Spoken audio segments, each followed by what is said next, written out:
It's a lot more than 3,000 miles from the glitter of Hollywood to the grittiness of Aqueduct by the subway in New York City.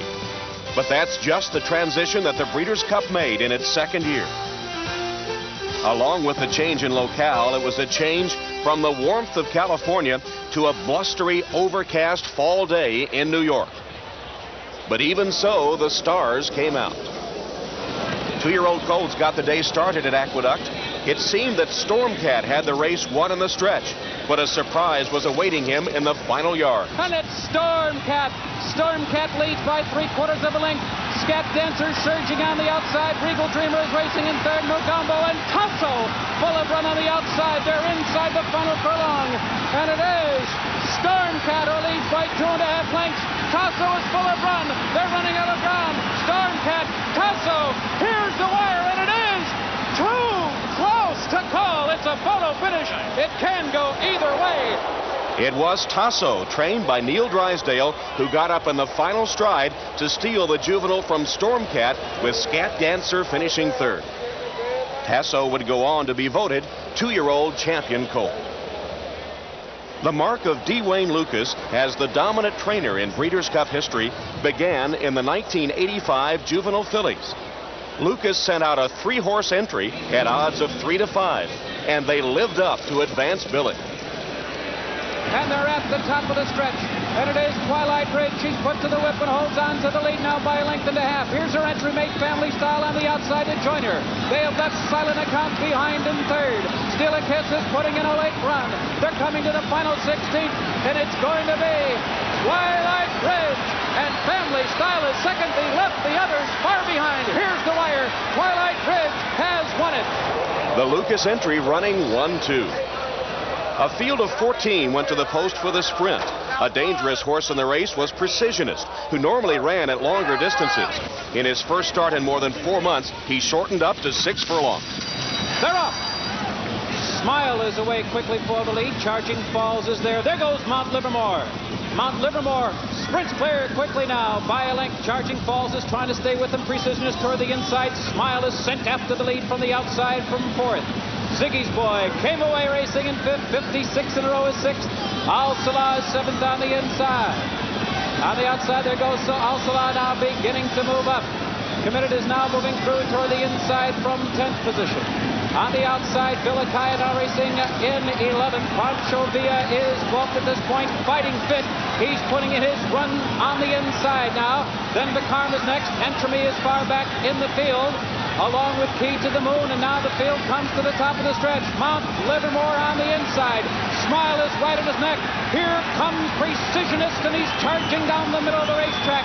And then farther back, the mare Committed is racing in fourth. They're inside the final furlong. Smile, Mount Livermore, Precisionist surging. Smile a short lead. Precisionist on the outside. Mount Livermore toward the rail. What a finish. Here comes Precisionist to snatch the victory in the final stride.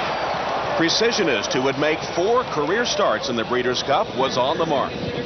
John Nehru was one of the founding fathers of the Breeders' Cup. In the 1985 mile, he had a strong interest in the race. He owned the New York-based Cozine, who was trained by his son Jan and was one of the top choices. Al Mamoun, he's still the one to catch, and he accelerates at the top of the stretch to a 2.5 length lead. Cozine takes aim at the leader on the outside, now racing in second. Shadid is back in third. Dr. Schwartzman a late run. Here comes the gray horse, Cozine, and he powers up now to take the lead. Al Mamoun is back in second, and Shadid is racing in third. They're coming to the finish, and it's going to be Cozine to win it, and a flawless ride by a jubilant Walter Guerra. Trainer Jan Nehru sent his gray colt Cozine to a convincing mile victory. Trainer Dwayne Lucas sent out yet another 3-horse entry at 3 to 5 in the Distaff. And once again, they performed like odds-on favorites should. Life's Magic on the outside has taken the lead now. And Lady Secret, the front runner, is now back in second. Alabama Nina is racing in third. Don't Stop the Music on the outside fourth, and it is going to be Life's Magic. She's winning this one, pulling away from the field, and has left the field behind in the wake of a devastating performance. Life's Magic has won it by 6 lengths. For the second time in the same day, horses owned by Gene Klein and trained by Juukis had finished 1-2 in a $1 million race, and their moments of Breeders' Cup glory were just beginning. Charisma in a racehorse is a hard quality to define, but when horses have it, fans know it. In the 1985 Turf, Pebbles, a 3-year-old filly from England, had those qualities. She was sent to America with her companion, a boyfriend of sorts, a gelding named Come On the Blues, who was always stabled next to her and had a calming effect on the filly. And they're up. And Persian Tierra is going out for the early lead. Who's for Dinner is there. There goes Teleprompter now, and he's up to take the lead. Teleprompter sprints clear quickly by 3 as they head for the first turn. Who's for Dinner now moving into second. Strawberry Road is now third toward the inside. That farther back Persian Tierra has now settled into 4th position. Lashkari is 5th on the outside. Greenton is steadied.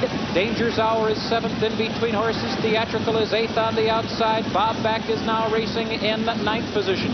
By him on 3 wide round the turn. Chernazar is in between horses, now racing 11th. And Pebbles is 12th at this point. Sharon 4 is 13th on the outside. Morjan 14th and last as they pass us for the first time.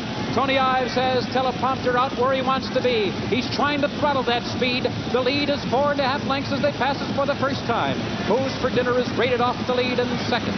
And toward the inside, Strawberry Road is tucked nicely in third. Persian Tierra is still racing in 4th. Greenton has racing room now, and he moves through on the inside from 5th. Lashkari, between horses, now races in 6th position. Then Theatrical caught wide going into the second turn. The field heading for the backstretch, and now they're getting to Teleprompter. His lead's been cut to 2.5 lengths.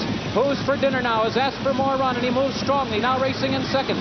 Strawberry Road in hand and racing in third. Persian Tierra. There goes Greenton now, and Pinkai puts him in gear. Theatrical just 3.5 lengths off the lead. Sharon Poor, and he's picking off horses one by one.